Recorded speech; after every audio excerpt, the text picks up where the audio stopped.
Well, hello everyone. I have a little bit of a special YouTube video today because I am having my new friend Leah LaChapelle on with me, and I want to just share that how we met. We met just briefly or recently on an online group event that we are on once a month. And Leah, she shared so beautifully about what's going on in her life, in the world. And then she has written this book called The Canopy of the Soul, 5D's Golden Hour.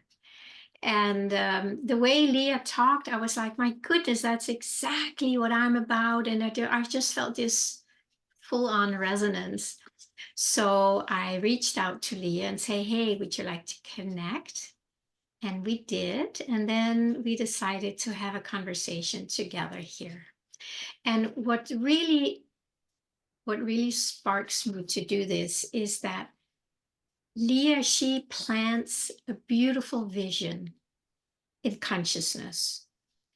And the more visions and inspirations of a future, a possible future, we can put out there, the better, because then, the consciousness of the world can start imprinting that instead of all the negativity and all the movies that are programming us, the TV that's programming us. And it's all very negative. It's not like, oh my God, I look forward to the world that I can read about in the news, right? So we need people like Leah and many others who have that vision and who have taken the time to write a book about it. And that is what I want to bring in here. So we're going to have a conversation because it resonates so much with what I offer, what my work is about, self-love, in order to get to that new future, right? It's not like we don't do this deep inner work just to keep grinding and grinding. We do it because we know something in here is so much more alive and beautiful. And that's what I would like to share with you today. So Leah, welcome. It's lovely to have you here today. Would you like to say a little bit about yourself first before we jump in? Well, thank you, Pernilla. I feel like I'm just a reflection of you. Yeah, and that vibrational community that we're a part of is very meaningful for me. And so thank you for using that as a springboard to make this connection. That's real community, right? Yeah. Yeah. Yeah. And so I am all about freedom. I'm really not interested in prolonging this enslavement that we find ourselves in.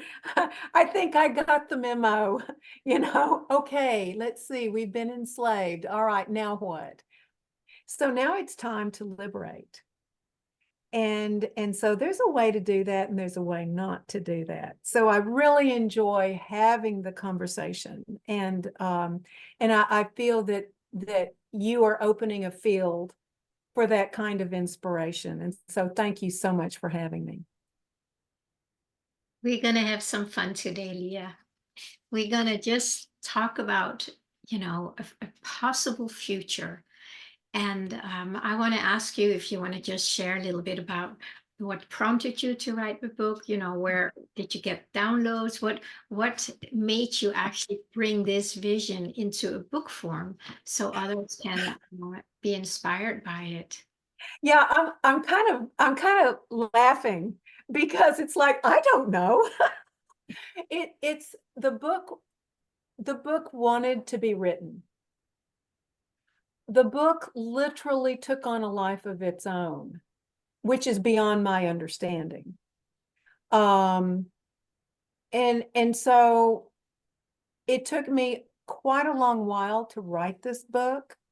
It didn't take me long at all to write the preceding book that is called Soul Shade, where I introduce a young couple. They're in their early 30s, and they are on their awakening path. And this is a fictional teaching novel. This is not just woo-woo. What is in these books is the bedrock of what real freedom is, and what can be at the cause, principles. And so they start understanding that they are a part of this grander plan for Earth. So Soul Shade takes the reader right up through the great shift of the ages. So this young couple, they experience, oh my gosh, we're going through the shift like right now. Yeah. Okay. It's not in the future. They actually go through the shift. Yeah. And then that's where Soul Shade ends. Where Canopy of the Soul begins is immediately after the great shift of the ages. Yeah. No one knows what that looks like. We've never been there. We've always been in this container of left-right control paradigm, and we haven't known who we really are. I mean, that's not okay anymore. We've been, we've been like little children. It's like, oh, whatever you say, mommy and daddy, it's like, no, wait a minute. We've been lied to, and so on and so forth. We don't need to belabor all the negativity. It's just that it's time for us to blossom. It's time for us to mature and graduate. I love that. It's time to graduate. So we're no longer children. There's a verse in the Bible, and it's something like, when I was a child, I spoke as a child, I thought as a child, I behaved as a child. But when I became a man or an adult, I put away childish things. And so that's what's occurring right now. Yeah. Like in the community you and I are involved in, the online community. Yeah. All of those people are mature, yeah, and informed. Yeah. And so we're not those little children that you can just, deceive anymore. Right. So we realized that, wait a minute, there's more to being human than what we have been allowed to know. Yeah, and so we're reclaiming. Oh, sorry. If I can, I think that is important, because we don't really know. Most people don't know that. They just think that this is how it is and that's how it is. Right. But when you talk about the awakening process that they are going through in the first book and then after, right? That is what many of us are finding ourselves in, but we don't quite know what to do, what not to do, what it looks like, because we're so conditioned to our nervous system, everything in us is conditioned to the old, the mind, the brain. So it takes time. And I think that's why it is so important to hear others, and hear like new possibilities. That's kind of what inspires me, right? There are new ways of being, and we don't know yet how that's going to look. And that is on all levels. It's health, finances, relationship, food, so many areas that we need to relearn or create a new way of doing it. And we kind of do it by trial and error a lot of the time, because we just have to figure it out. I noticed that. Yeah. And that's why it's nice when somebody actually has found, like, this works. So then we can test that out. It still has to resonate with us all. And that's why it's very important that we all learn to listen to this one, not that one, but this one. And then we will find if it resonates and if it's a yes or a no. I talk a lot about that, to listen to the inner yes, the inner no, and then learn that language and follow that. And Leah, I think that new paradigm that we're talking about, it lives in us. And we just need to learn to listen to it and let it come up to our awareness, right? So yeah, sorry, not sorry, but I just wanted to intersect that, how we are right there. We're right Beautiful. there now. We are there. We are there. Yeah. And there's this conversation, I want to make it very clear. This is not spiritual bypassing. No. Not in the least. Yeah. This is a spiritual intersection where we find ourselves, and we're going right into the heart of this big X. Can you think of a logo that's a big X right now? Uh-huh. And so we're going right into the heart of a crossroads. I mean, we're at an event horizon as far as I'm concerned. Yeah. And the reason I say that is because the artificiality of intelligence attempting to supersede our divine inheritance, it is knocking at the door. Yeah. Unless we understand what it means to be human, fully human. And people don't really know. And the reason they don't really know is because we've been in survival. We have been in totally a fear-based society. We've been in scarcity. And so it's like we're constantly scratching, clawing, and then we throw division in there, division with one another across the world. Yeah. I mean, my goodness gracious, they just put out you mentioned movies in your opening remarks. I mean, what about this movie they just put out, Civil War? I have no interest in Civil War at this juncture. I'm sure it's probably a very fine movie, et cetera, et cetera. I'm not interested because these movies are laying down the subliminal groundwork for us to be brother against brother. No more of that. No more. So we're finding ways to reach across that divide and to find ways of finding what we have in common, and not just by way of formula, but really, I mean, you mentioned like down in here, our heart, that's got to open up, Pernilla. Yeah. Our hearts have to open up.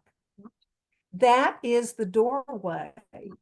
And so I can tell just by listening to you and knowing you for just a short time that you're all about the heart opening.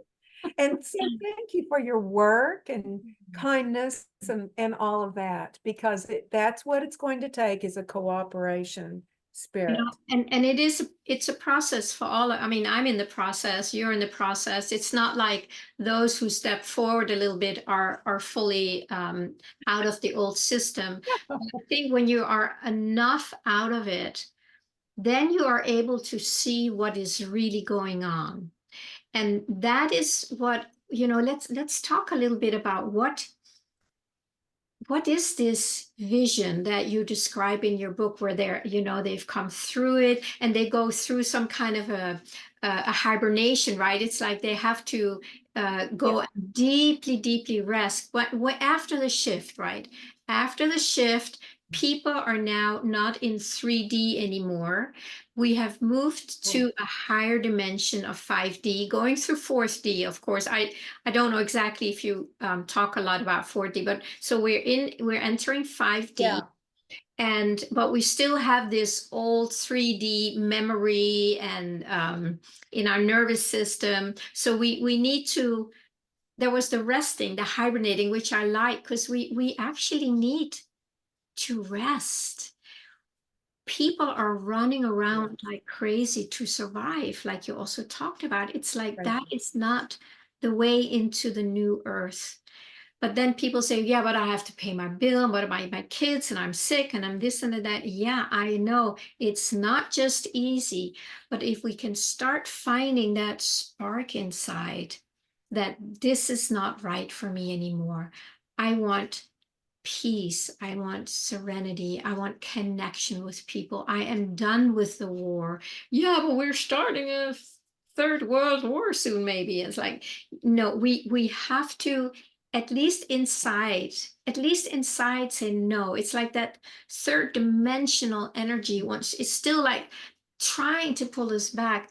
So it's up to us to say no, and then find some time to rest and go inside and allow this new energy to come forth and transform us, because we can't do that on our own. But when we have that, No, we can't. can't know if we can't, because we're trying to We change. need one another. We need one another, and we need a higher dimension too, because we're trying to change the 3D with the 3D. Third dimension with third dimensional means it's like trying to, it's the patriarchy. You have to get out of it and bring in a higher frequency or higher dimension so that can be flushed out. and I want to say again the beauty in your book, and let's talk a little more about what this young couple is actually experiencing as they are moving into this new dimension Yeah. and are learning, because that's what we are, that's our path right now, to learn from the new paradigm that is already inside of us, that's knocking on our door.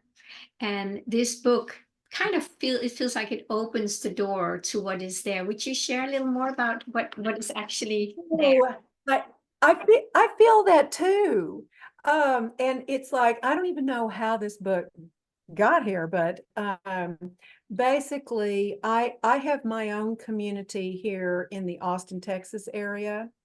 And it wouldn't have happened apart from that community. Mhm. I can just tell you straight up, because if I'm having a bad day, somebody else in the group is having a good day. And so it's an energetic, because our commitment is the fifth dimension, that is beyond all of this judgment, war, division, separation, all of that, and to welcome this sense of oneness. Let me just back up a little bit about the dimensional aspect. Yeah. So the young couple in the story proceeds to wake up, and they find themselves in this kind of a holding space. And the subtitle to Canopy of the Soul is 5D's golden hour. Well, the golden hour is a birthing term. The golden hour is that first hour after a baby gets born. It's that nascent child. And it's very iffy in that time, whether or not the child is going to sustain.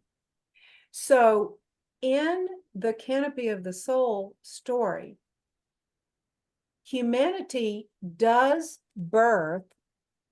Let's see here. I'm going to do something with my computer there. Computer screen. Sorry, I need to, there we go. Had to get that off.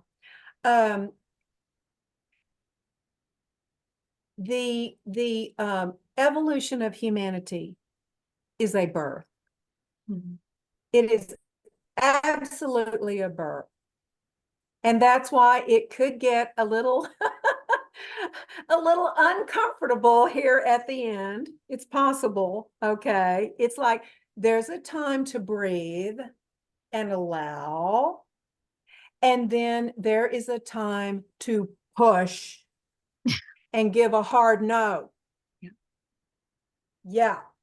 Yeah. But if all you're doing is going around giving hard no's to everybody, that ain't it. It's got to be the art of allowance and learning how to balance. And we're in labor right now. I perceive it's the onset of labor. Yeah. And so we're going through this labor. All right. So in the story, after the great shift of the ages, okay, the child, the 5D reality is birthed. And in that time span is where Canopy of the Soul occurs. It's in the golden hour, immediately after the birth. And so there are no guarantees in this particular story whether or not humankind will be able to sustain oneness on this planet. Yeah. Because after all, we've been so ingrained and so forth. We still have slave mentality, all this, victim, all this kind of stuff. All that's got to go away.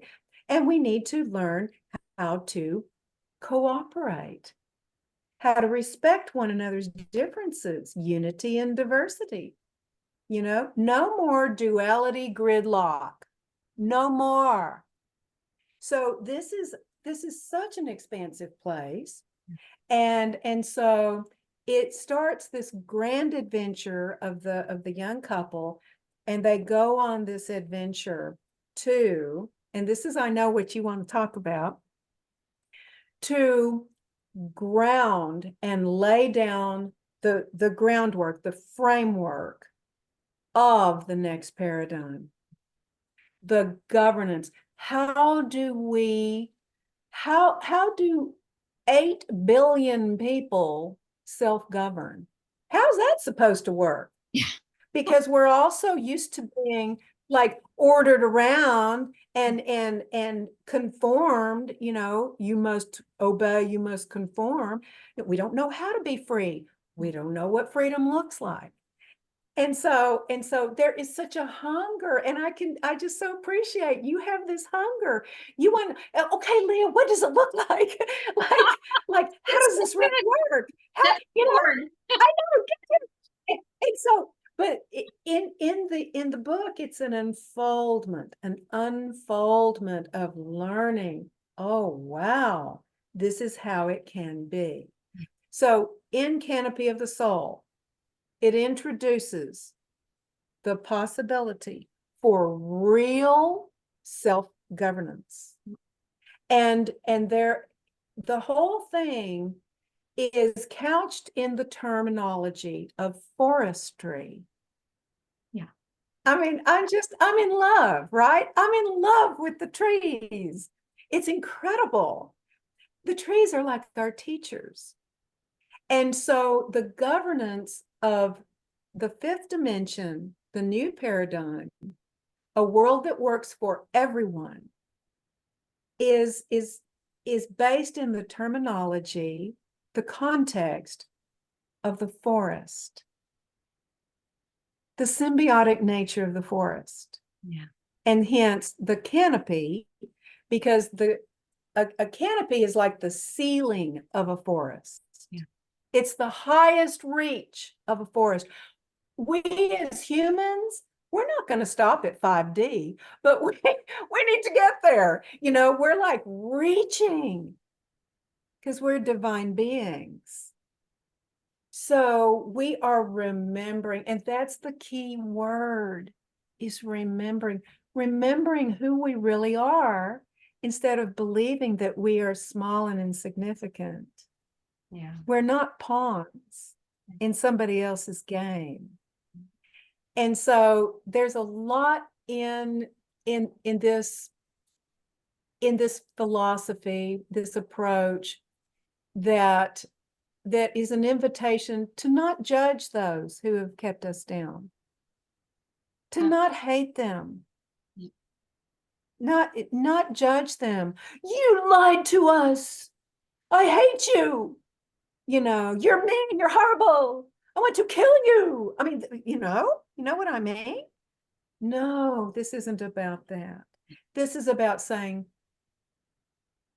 thank you for your service, because now we see the contrast. Now you have allowed us to achieve enlightenment to the point where we don't have to hate you, our usurpers of our power.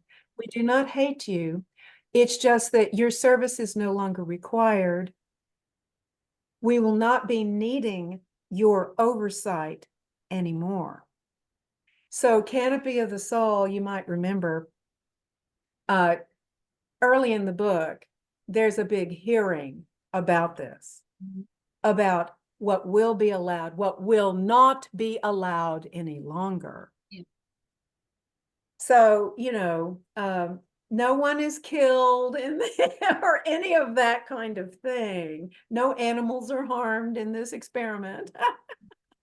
But there does have to come a meeting of the minds, because we're grown up now.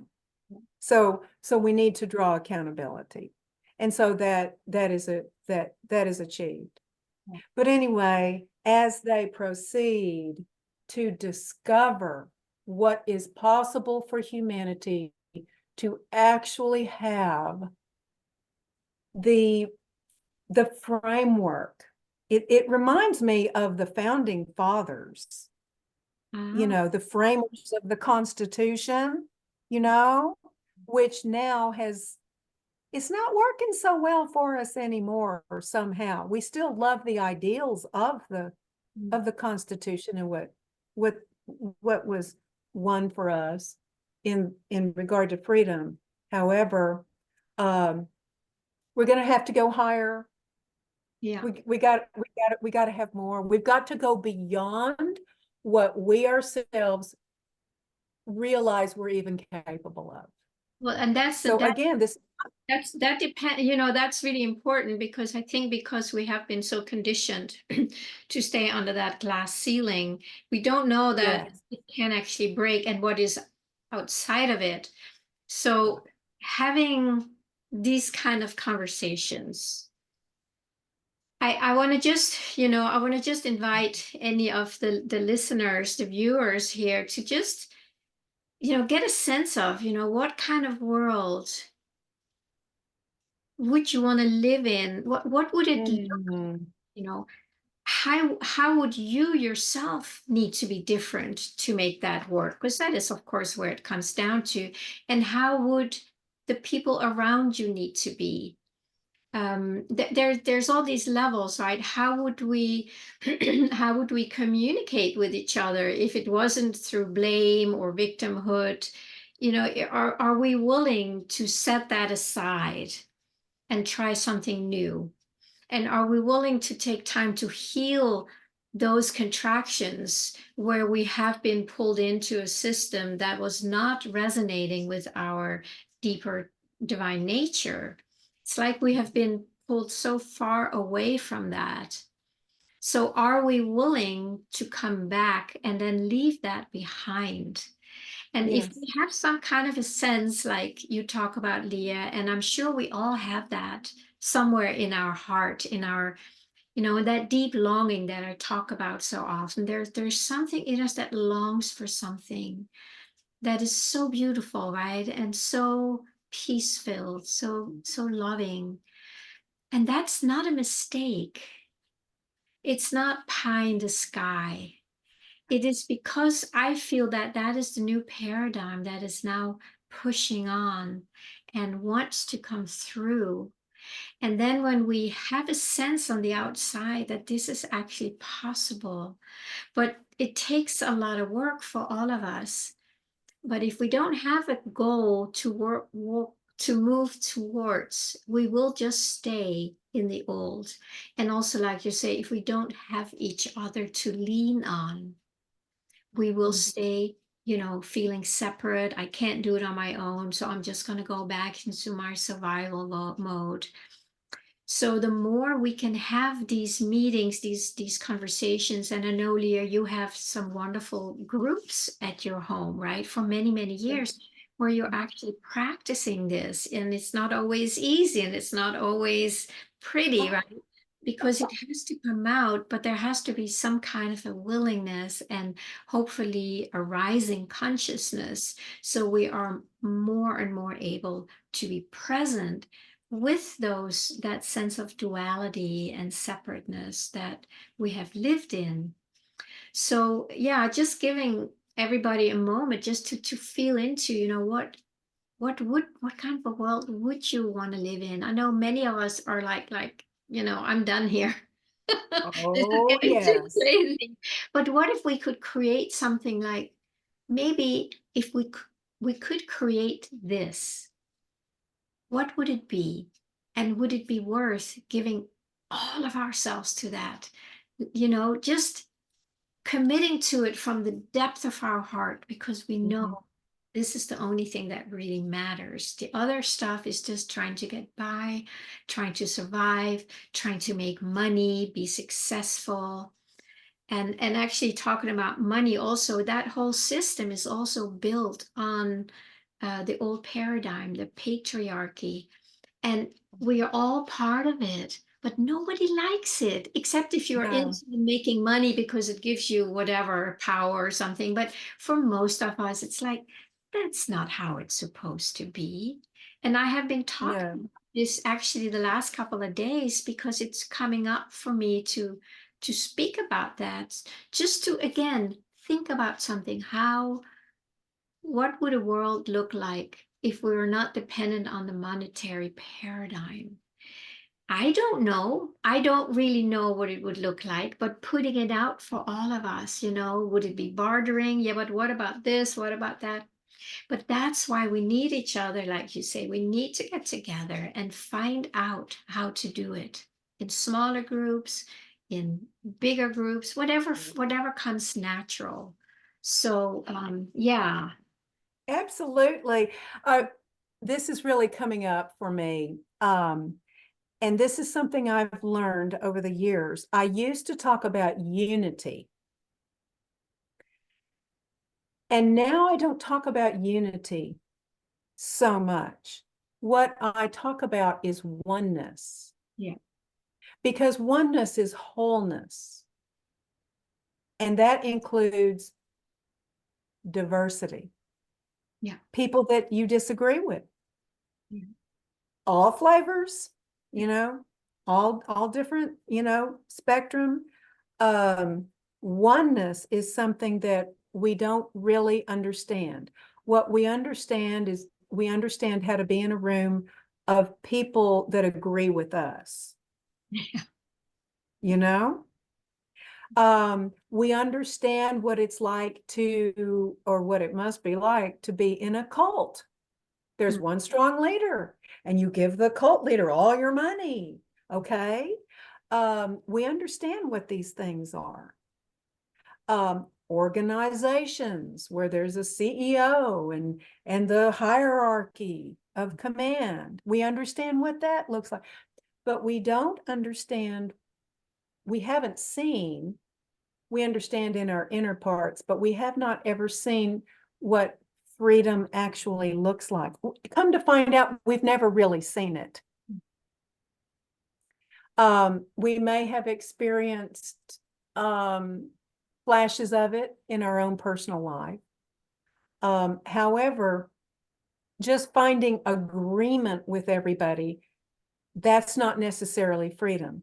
Freedom is the freedom to disagree, Yeah. which is painfully being attacked in our country right I now know. through censorship and so forth. Oh my goodness, what would the forefathers think of? What would they say? But anyway, oneness is a concept that we're moving into. Mhm. And it is based largely on the art. And I mean, it is an art, it is a skill. It's the art of allowance, Yeah. allowing people to be who they are, as long as they do no harm. See, there's the key right there.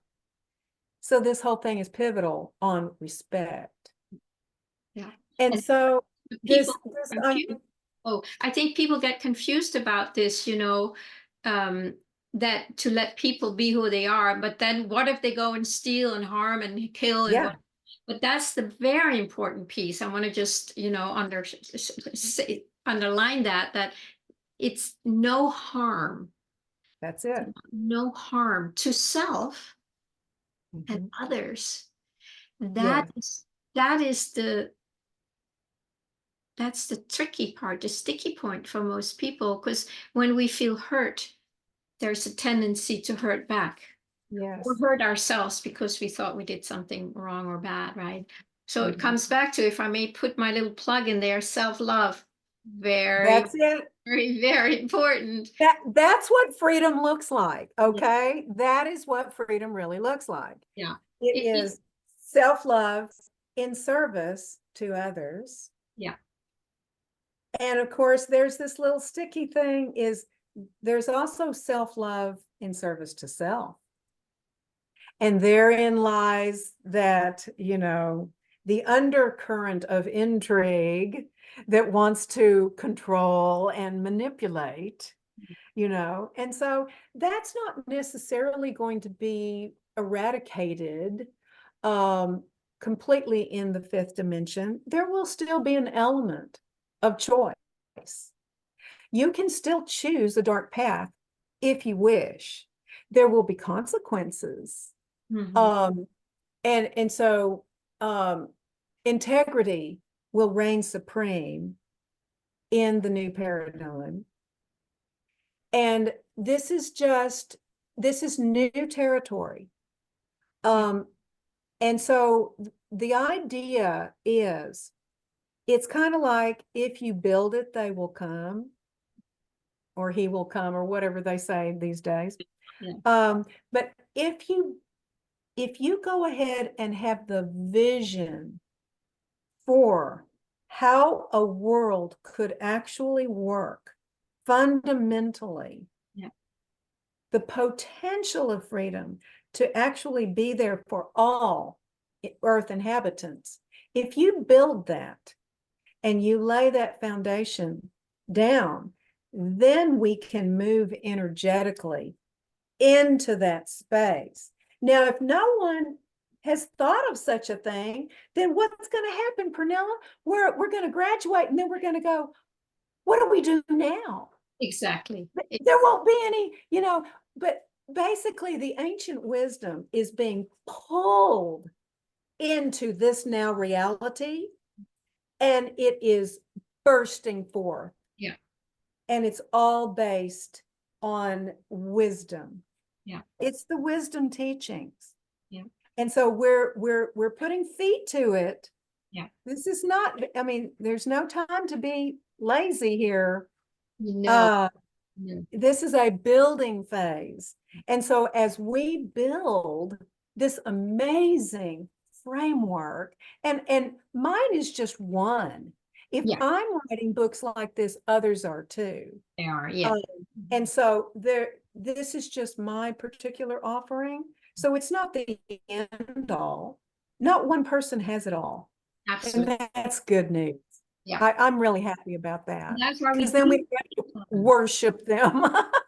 no, we need each other. I mean, if there's oneness, then it's oneness, right? It's not like one comes up with the answer. It's we figure it out as we go. It's like these puzzle pieces, it all has to fit together somehow. And we have to know and get to know what our unique puzzle piece is in this time that we're going through.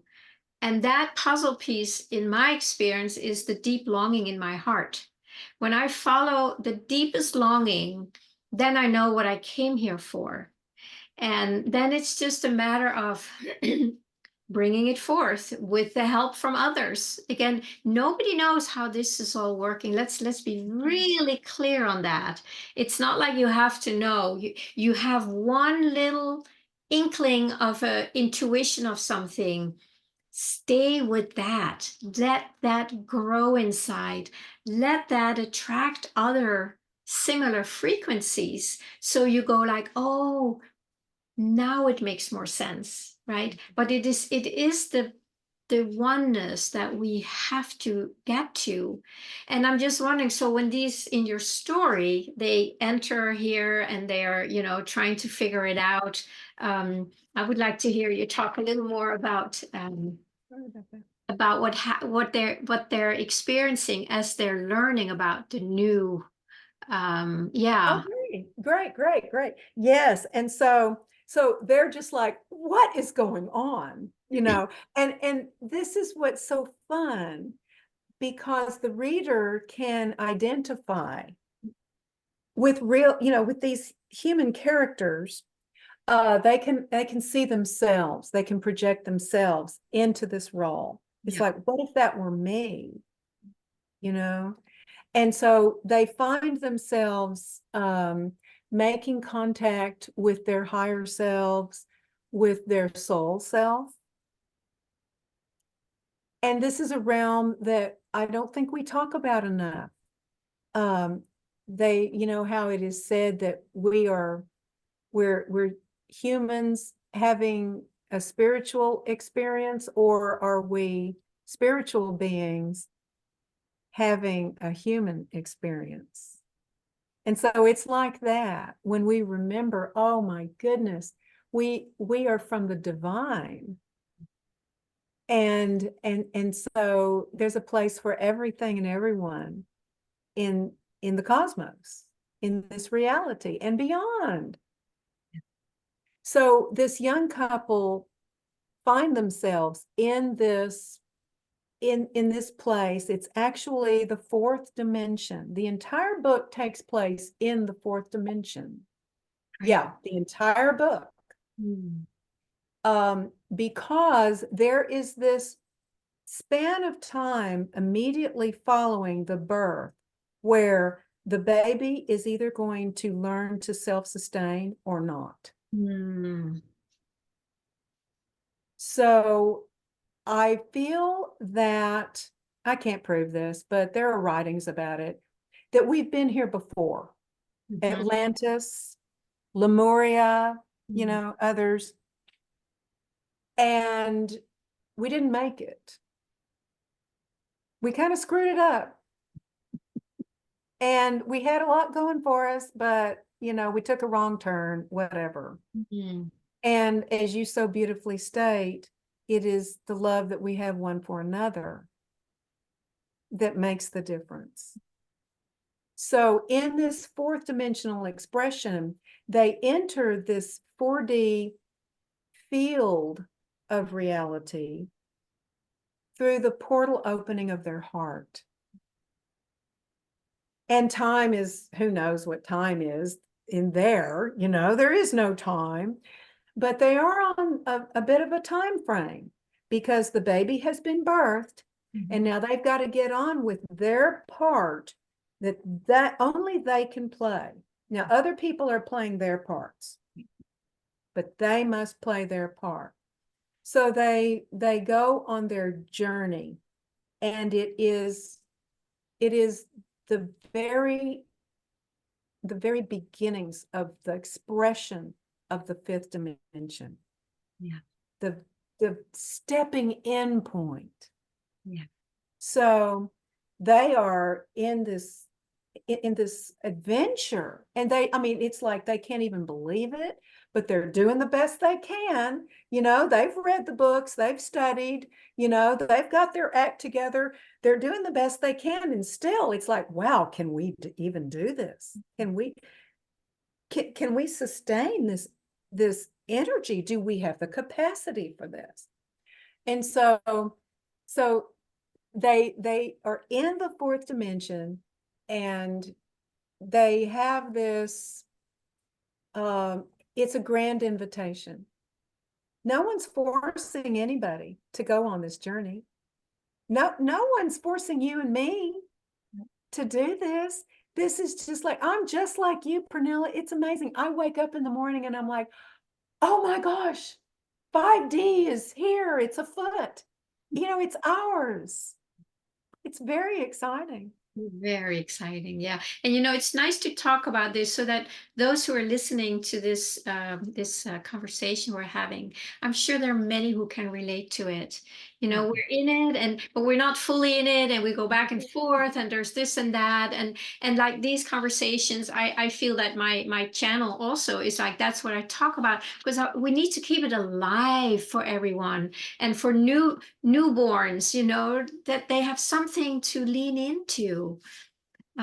So important. Yeah. Yeah. Absolutely. And so that is my commitment Yeah. to have published Canopy of the Soul, is to give people the the boundaries, the healthy boundaries of how we can be a sovereign planet. Yeah. This is planetary. This isn't just, one cool country. This is the planet. This is the human family. And I just get turned on thinking about this. We're a family. It's just we've been so dysfunctional. Oh, please. Total dysfunctionality. And so now we are discovering that, like you were talking about, the healing. And so 5D is going to be, I perceive, largely about the restoration of everything that was wrested from us, stolen from us, sucked off of us. It's going to be restored. No resentment or anything like that. It's just going to be a rediscovery of what it means to be fully human. And so this framework, I'm just so excited about all the forestry terms that just burst forth. About some of the terms are grove, the canopy, the roots, the branches. This is how we're going to be governing, and the philosophical infrastructure, so that the whole world works together. And the way these puzzle pieces, as you say, will come together are in the various, there's a cohort, which is also another forestry term. There's a cohort of all of the different, I call them stands, which is a forestry term. A tree stand, or it's a group of trees. And so this will be like, for instance, how do we get our goods and services? Yeah. How does that work? Where does our food come from? These kinds of things. What about, how do we communicate? What kind of transportation do we have? What's available? How do we treat our animals? What about water? Where does water come from? All of this kind of thing. What about the arts?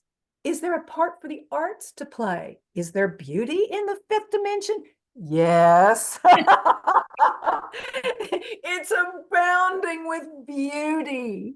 Oh my goodness. When I look out over these ugly, like they've got the highways all torn up, and they're just, it's just ugly, it's just terrible looking. I'm like, in the fifth dimension, the aesthetics of this project will be of the utmost importance. But see, the beauty of it isn't important in 3D. It's just, what's the bottom line? Let's get it done as cheaply as possible with as few people dying in the process as possible, Oh my goodness. So, but in 5D. It's the wrong currency we've been using, right? Yes. I mean, Yes. could you do the love currency or the beauty? I don't know again, but would it be possible to pay with love or beauty one day, and pay, of course, is an old paradigm term, but share. contribute, add That's to. the word.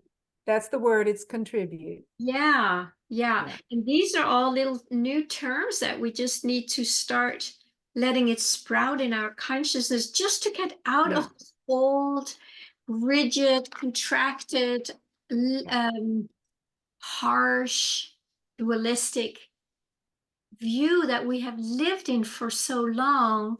And then, you talk about the beauty is here when we Yeah. allow it to come out. But because we're so contracted into survival, we don't have the bandwidth to feel what else is here. And that's what we're doing here. It's like, no, it can be done this way, or we can open up to that way. So, and do they find the beauty in this 4D exploration? Yeah.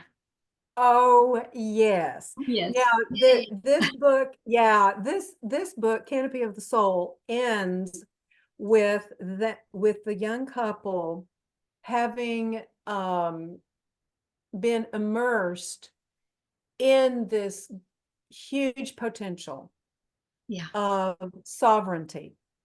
Yeah. Sovereignty is the name of it. I mean, it's we're being introduced to our own divine sovereignty. Absolutely. And there's where the freedom is, and the overflow of that love is what brings the freedom. Yeah. It is just so magnificent. Not pie in the sky. This is something that will need to be embraced, and we will need to be transmuting a lot of our old attitudes and not make people wrong, but to graciously receive people where they are, and to usher in this time of restoration.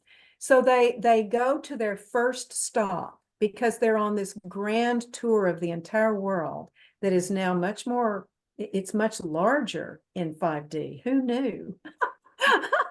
And so it's much larger. So they go to their first stop, and they really take it in and have a lot of experiences, and they learn layer upon layer of what is possible.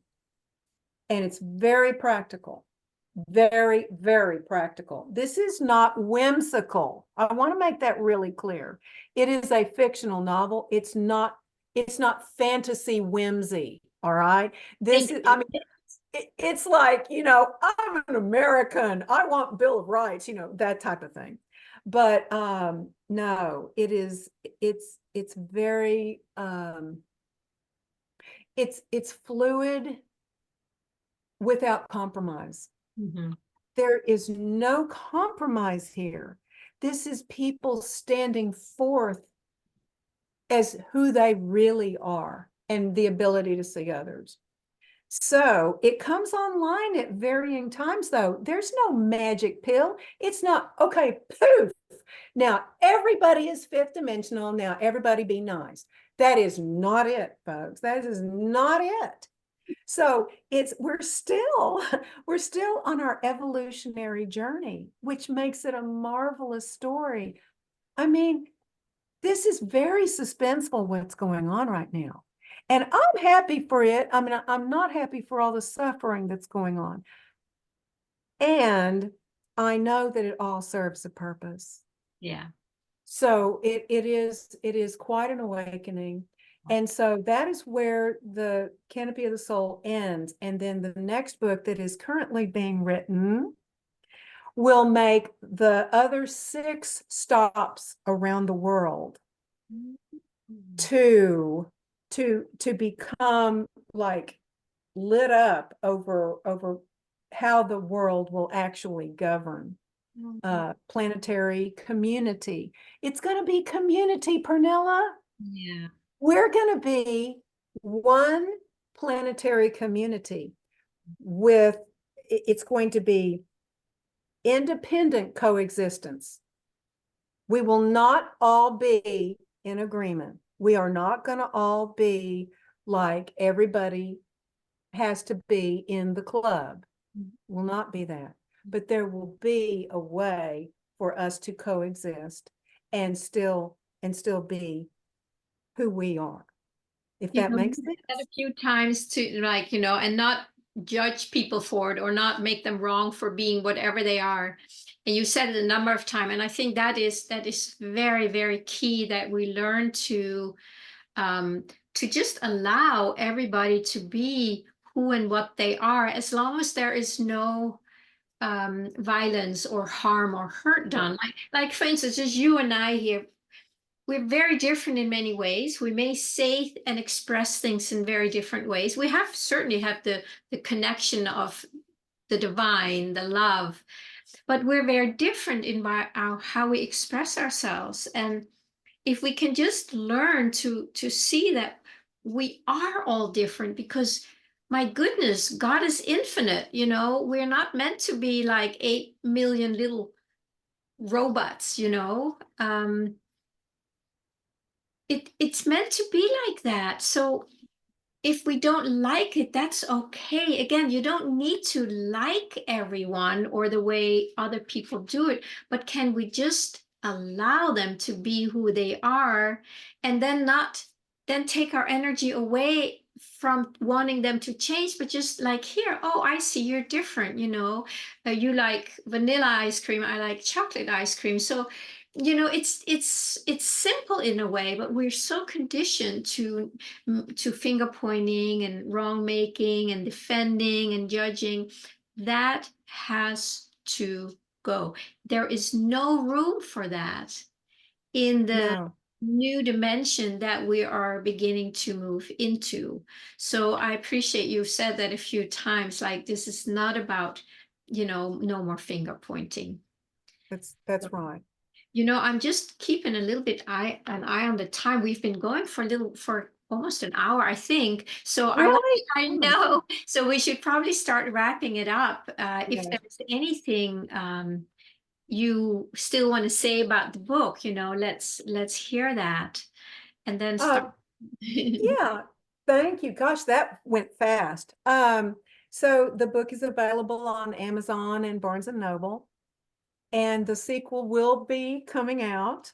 Um, and that sequel, let's see, what is the name of that sequel?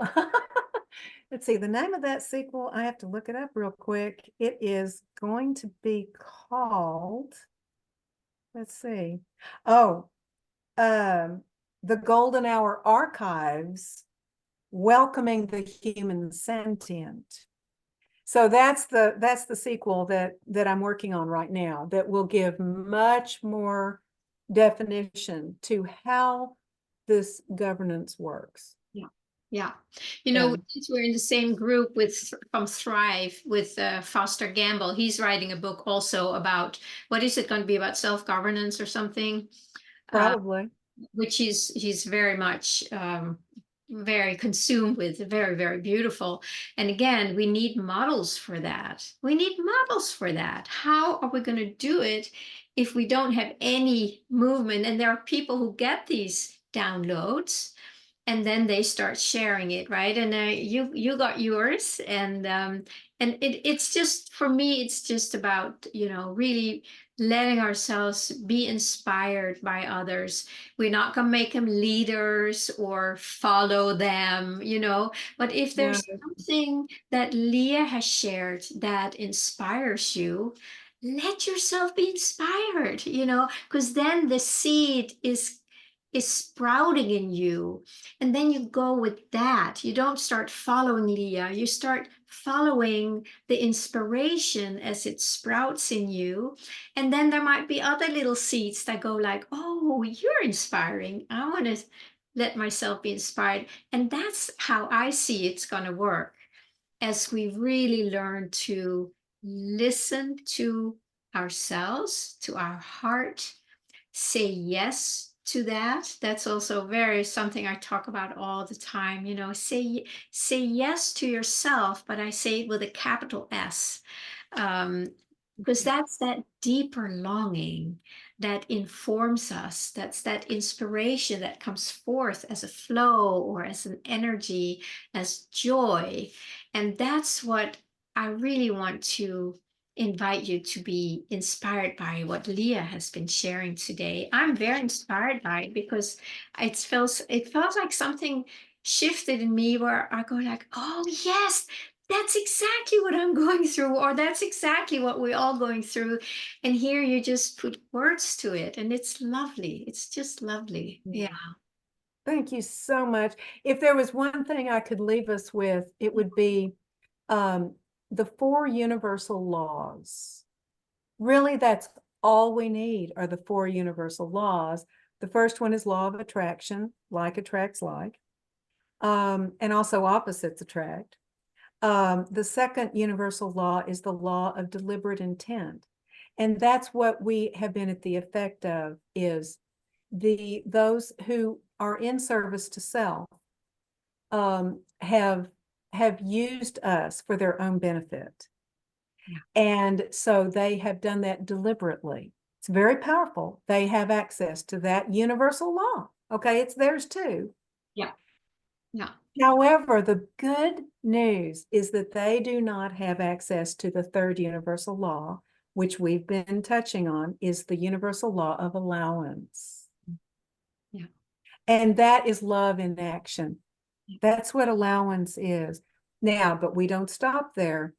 There's a 4th universal law that the service to self guys, those enslaver guys, they do not have access to, is the universal law of balance. So that's what happens, is we're constantly kept in imbalance to keep us off balance and distracted so that we won't remember who we are. Well, guess what? We're remembering who we are.